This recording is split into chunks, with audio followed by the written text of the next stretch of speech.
I'm enjoying it. Cairns is it's tropical, so from a lifestyle perspective, it's I'm getting used to it. It's good. It's fun. Such a great group of guys, so it makes it easy. Competitive group. Enjoying it. Really enjoying it. Probably had to cover more than you expected with Tanner being out for so much this early part of the season. Kind of how have you found that step up? That's basketball. How prepared you are. And staying locked in for when that time comes. I mean, it happens. We've all been there. So, you feel for the guys who are out, and then it's next man up mentality. It's always been. So, it's just taking that opportunity, being ready for it, and it continues right now for where we are. So, it's what's next as a group. Do you think you're making the most of your opportunities? I'm having a lot of opportunity, and I know more of it's coming. And for me, I've had talks with the coaches, and it's all about how do we find a way to get a win. Obviously, just this last weekend, we didn't take care of business in Melbourne, and we came short in Adelaide. But the game in Adelaide, with the lead we had, it shows that we have a team undermanned as it is going into a hostile environment. And it's just how do we string more halves like that first half together. So we have the team for it, we have the personnel, we have the grit. It's just being consistent. It's still a lot of games left. So how do we make the most of them? I guess what's been Forde's message to kind of get that first half and play it for a full 40 minutes? Yeah, it's the details. When you jump out to an early lead like that, there's going to be teams that are going to up the ante on defense. They're going to get in you a little bit, and the reality is, as great of a group as we have, we're trying to get a little bit more competitive fervor out of the group. And, when the physicality increases, how do we stay sharp? How do we stay detailed? And how do we, meet the challenge? Protect the rim with physicality, blow up handoffs, etc. So, that's something that you're going to find a lot more from this group. Obviously, you played Brisbane on the weekend. They've also been a team that's been struggling. What's your focus heading into that one? It's get a win, period. However we can, it's about getting a W. The reality is we are on a slide, a losing slide at the moment. And we've all been there in basketball. We've won games, we've lost games. So, we have a group. We're well aware of where we are. We're well aware of where we can be. And we got guys and we got coaches who are putting us in a position. We know what we have to do. So we absolutely going to get a win this weekend. It's a focus for us as a group. So we're locked in. What's Forde like in the locker room after a loss like the Melbourne one? I mean, it's, we're a group, we're a family. When things like that happen, we come together, we address them. There's story time sometimes, how do we look at certain things in life and how do we bounce back? And then there's other times of just execution and grit. So, how we handle those things, we handle it as a family, we move forward, and we respond as a group. So it's constructive and forward thinking? Of course, yes. I guess what did you put that loss down to then? The Melbourne loss? Yeah. The Melbourne loss was, look, we could have excuses. That's the reality. We're undermanned. It was a tough road trip. Already for an undermanned group. We had a lot of heavy legs coming out of the Friday overtime game.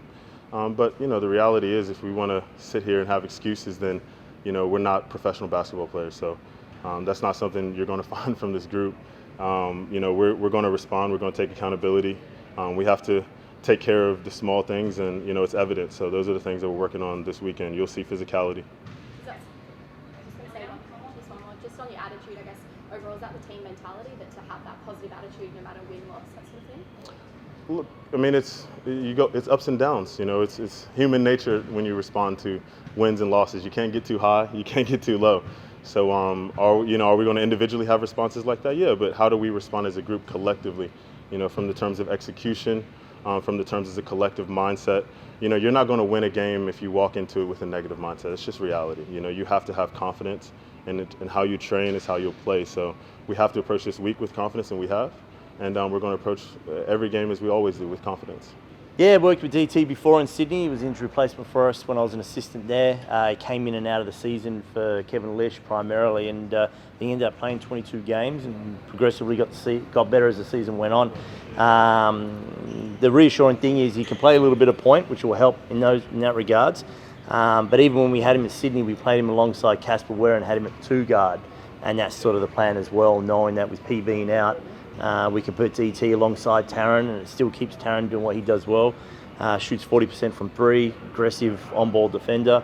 So he's going to tick a few boxes for us in a few categories we need to improve on. Expecting Tanner and Ortaran to return for Sunday's game? For this, no.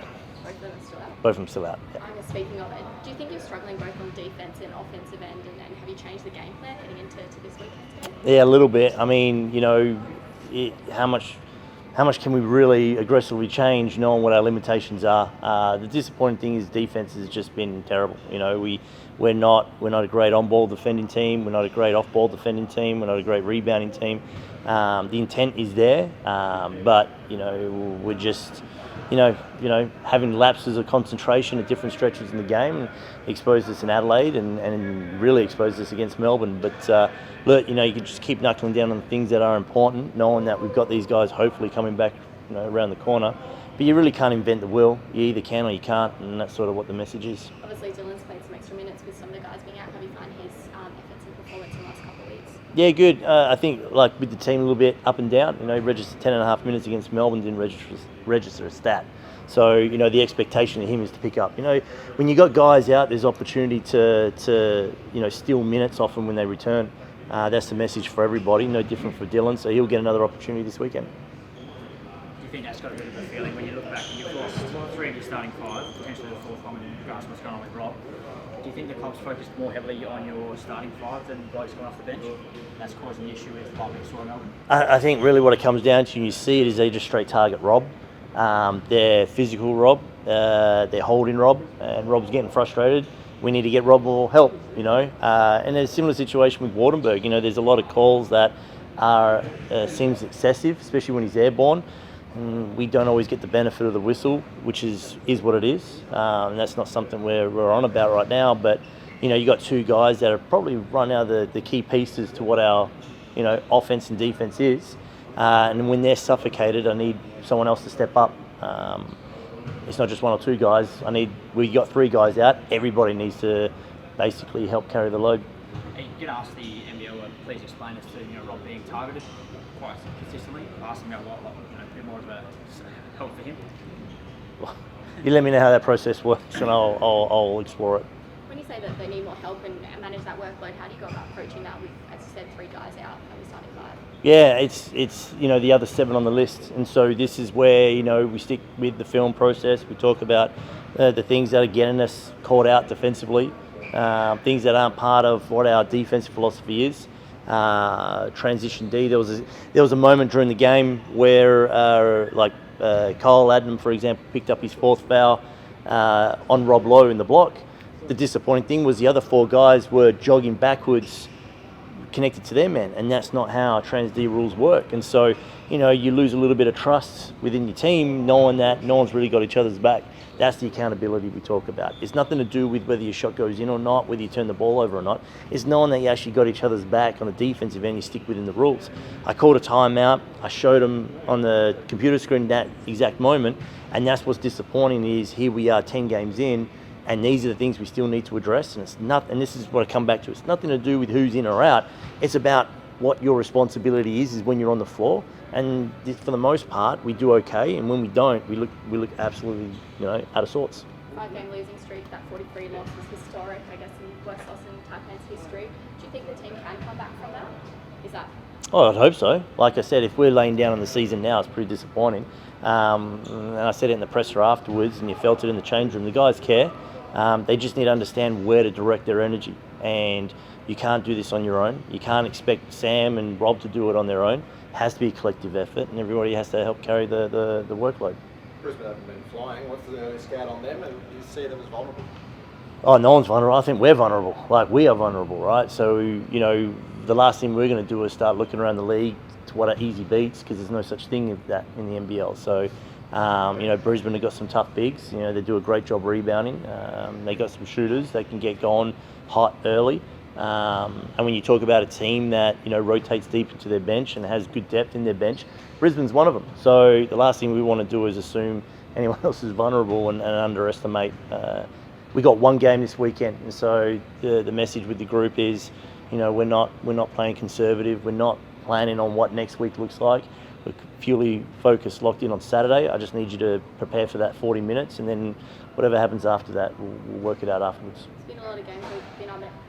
It's been a lot of games we've been unable to sort of close out the game. Has that been a focus to sort of get around it at the end? Hence DT coming in. Yeah, so even with Taron hopefully around the corner, the expectation now is that we've had that window to show that we can close out, which we haven't, and so we'll call in reinforcements. And he'll be back playing on Sunday, or he will be playing on Sunday. DT, Yeah.